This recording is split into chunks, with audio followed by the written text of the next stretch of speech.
Brewery വിഷയത്തിലെ ഹൈക്കോടതി വിധിയെ ഞങ്ങൾ ഹൃദ്യമായി സ്വാഗതം ചെയ്യുന്നു. കാരണം ബ്രൂവറിക്കെതിരായിട്ട് എലപ്പുള്ളി ബ്രൂവറിക്കെതിരായിട്ട് കേരളത്തിലെ പ്രതിപക്ഷം ഉയർത്തിയ അതേ കാര്യങ്ങൾ പറഞ്ഞുകൊണ്ടാണ് ഹൈക്കോടതി അനുമതി റദ്ദാക്കിയത്. അതിനകത്ത് സുതാര്യതയില്ല, നടപടിക്രമങ്ങൾ പാലിച്ചിട്ടില്ല, ഒരു പഠനവും നടത്താതെയാണ് ഇത് കൊണ്ടുവരുന്നത്. അതാണ് ഹൈക്കോടതി റദ്ദാക്കിയത്. എക്സൈസ് മന്ത്രിയുടെ കറുത്ത കരങ്ങൾ ഈ എലപ്പള്ളി ബ്രൂവറിക്ക് പുറകിലുണ്ട്. ഈ സർക്കാരിന്റെ കറുത്ത കരങ്ങളുണ്ട്. അത് അഴിമതിയായിരുന്നു. ഡൽഹി മദ്യനയ കേസിൽ ബ്ലാക്ക് ലിസ്റ്റ് ചെയ്യപ്പെട്ട കമ്പനിയാണ് കേരളത്തിൽ കൊണ്ടുവന്നത്.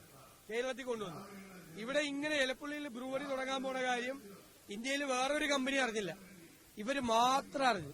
ഇവരോട് മാത്രം ചർച്ച ചെയ്ത് ഇവരെ കൊണ്ടുവന്ന് അവർക്ക് മാത്രം കൊടുക്കാനുള്ള വലിയ അഴിമതിയാണ് അതിന്റെ പുറകിൽ നടന്നത്. അതാണിപ്പോ ഹൈക്കോടതി റദ്ദാക്കിയിരിക്കുന്നത്. അന്വേഷണം നടത്തണം. നമ്മൾ പല പ്രാവശ്യം ആവശ്യപ്പെട്ട